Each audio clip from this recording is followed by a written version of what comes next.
بسم اللہ الرحمن الرحیم سبحانک لا علم لنا الا ما علمتنا انک انت العلیم الحکیم یا رب صل وسلم دائما ابدا علی حبیبک خیر الخلق کلہم ابدا ابدا ابدا۔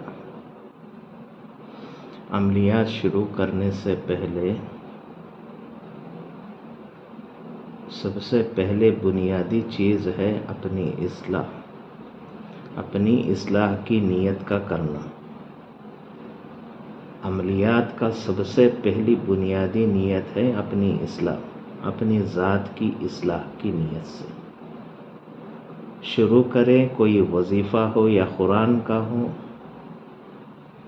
یا اسماء الحسنی ہو، دیگر موکل ظاہری و باطنی ہو یا حمزات کا ہو یا جن کا ہو، کون سا بھی عمل کرے تو عمل کرنے سے پہلے اپنی اصلاح کی نیت رکھ لے، اپنی ذات کی نفع کی نیت، اپنی اصلاح، اپنی زندگی کو بدلنے کی نیت کر لے۔ اس کے بعد عمل شروع کریں، اور شروع کرنے سے پہلے یہ نیت اصلاح کی ہو۔ اور دوسری بات، کوئی عمل کرنے جا رہا ہے تو غور کیجئے کہ یہ چیز ہمارے دل و دماغ کے اندر نہ آئے کہ میں حمزات کو یا موکل کو یا جن کو اپنے قبضے میں لے کر بہت سارے ضرورتیں پورے کروں گا، کر سکوں گا۔ اس طرح کی نیت نہ آئے، اس طرح کی نیت حرام ہے، ناجائز ہے۔ مولانا محمد یوسف لدھیانوی رحمۃ اللہ علیہ فرماتے ہیں، دیگر علماء حکیم الامت اشرف علی تھانوی نور اللہ مرقدہ، رشید احمد گنگوہی رحمۃ اللہ علیہ، بہت سارے ہمارے جتنے بھی اکابر ہیں، سب کا یہی رائے ہے کہ ان چیزوں سے یعنی جنات سے میں اپنے کام بنا لوں گا تو یہ حرام ہے۔ صرف کام بنانے والے اللہ ہیں، ہر حالات کو درست کرنے والے صرف اور صرف خالص اللہ ہی کر سکتے ہیں۔ دنیا کی کوئی بھی مخلوق ہماری زندگی کو نہیں بدل سکتی، چاہے موت و حیات ہو یا کوئی بیماری کا شفا ہو یا مال میں ترقی و اضافہ کیوں نہ ہو، کون سی بھی چیز سوائے اللہ کے کوئی بھی کرنے والا نہیں۔ تو یہ شرک سے ہم پاک ہونا ہے۔ تو نیت و ارادہ ہو کہ ہمیں صرف اپنی اصلاح کے لیے یہ عمل کر رہے ہیں۔ ایک انسان دودھ کی ضرورت ہے، گائے کو خریدتا ہے یا بھینس کو خریدتا ہے تو دودھ کے لیے خریدتا ہے، نہ کہ گوبر کے لیے۔ دودھ فرمایا گیا اصلاح اور نیک علم و عمل، اور گوبر کہا گیا ہے کہ دنیا کو یعنی مال و دولت کو۔ تو انسان گائے کو خریدے تو دودھ کی نیت سے خریدے۔ مثال دے کر میں عرض کر رہا ہوں کہ دودھ کے لیے نفع بخش جو چیز ہے اس کے لیے خریدتے ہیں، گوبر کے لیے نہیں۔ تو اسی طرح سے کوئی عمل کرنے سے پہلے یہ نیت و ارادہ رکھنا چاہیے کہ میں خالص اپنی اصلاح کے لیے میں یہ عمل کرنے جا رہا ہوں، اور صرف یہ اپنی اصلاح کے لیے۔ تو اس کے بعد اپنے نیت کو درست رکھنا ہے اور عمل شروع کرنا ہے۔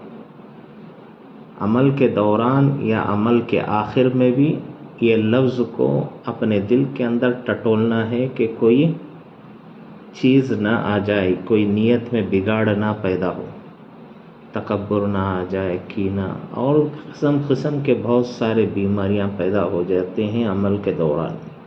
اسے ٹٹولنا چاہیے اور اس کی اصلاح بھی لینی چاہیے اپنے مشائخ کے پاس۔ اپنے جس شیخ ہیں تو شیخ کے پاس اپنی اصلاح کراتے رہنا ہے، انہی کے نگرانی میں وہ عمل کرنا ہے۔ میں تقریباً کئی سال پہلے شیخ صاحب رحمۃ اللہ علیہ سے عملیات کی اجازت لینے کے بعد، عملیات کرنے کی اجازت مل جانے کے بعد میرے دل کے اندر ایک بیماری پیدا ہو گئی۔ اس بیماری کو درست کرنے کے لیے تقریباً 2 سال لگ گئے، تقریباً 2 سال لگ گئے۔ تکبر کی بیماری آ گئی تھی کہ جو کچھ بھی کرنا ہے تو کر سکتے ہیں، کوئی آ جاتا تو کوئی پوچھتا تو کر دیں گے۔ تو اپنی اصلاح کی نیت کے لیے میں نے حضرت سے عرض کیا تو صرف انہوں نے مجھے ایک ہی دوائی دی کہ مجھ سے کچھ بھی نہیں ہوتا، کرنے والی ذات اللہ کی ہے۔ اس طرح کی نیت کر کے علاج دیو۔ علاج ہونے کے بعد صرف ایک ہی لفظ کہنا ہے کہ یہ جو شفا دیے ہیں یہ اللہ دیے ہیں، صرف اتنا سا دوائی مجھے دیا گیا۔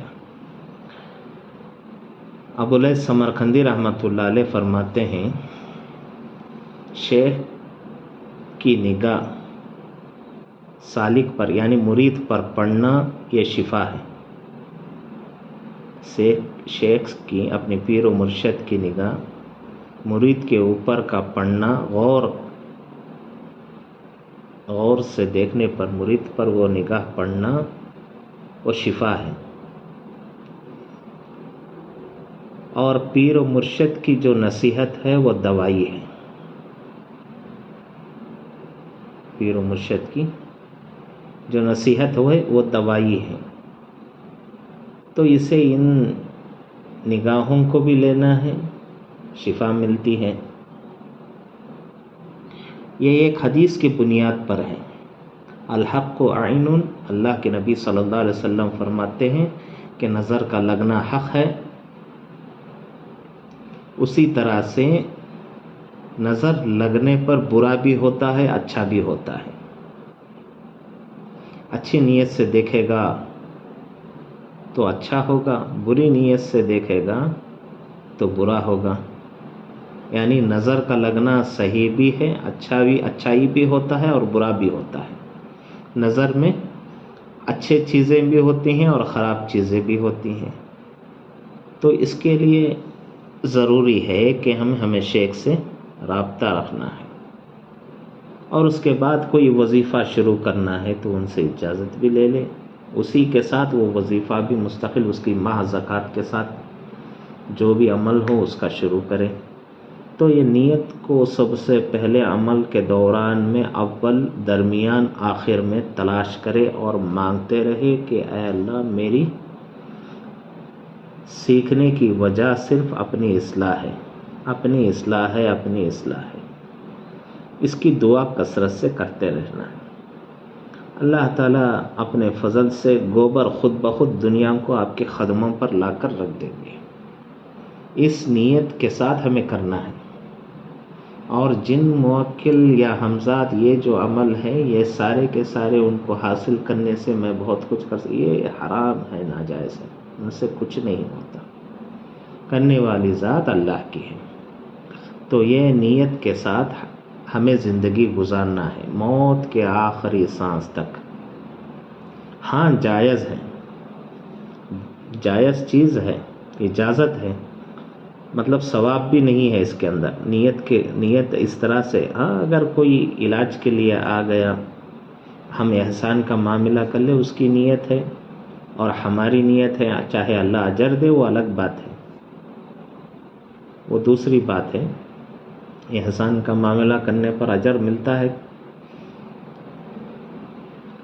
تو بہرحال یہ نیت کا رکھنا یہ درست نہیں ہے، یہ غلط ہے کہ جن کے ذریعے سے میں فلاں کام حاصل کر سکتا ہوں، یہ جن کو حاصل کرنے سے ثواب ملے گا، یہ ناجائز ہے، حرام ہے۔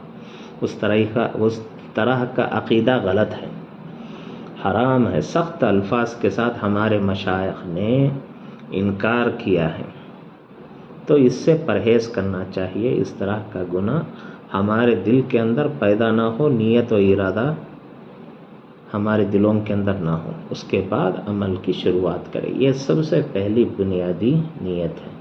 اللہ کرے ہم سب کو کہنے سننے سے زیادہ عمل کی توفیق عطا فرمائے۔ آمین۔ وآخر دعوانا الحمدللہ رب العالمین۔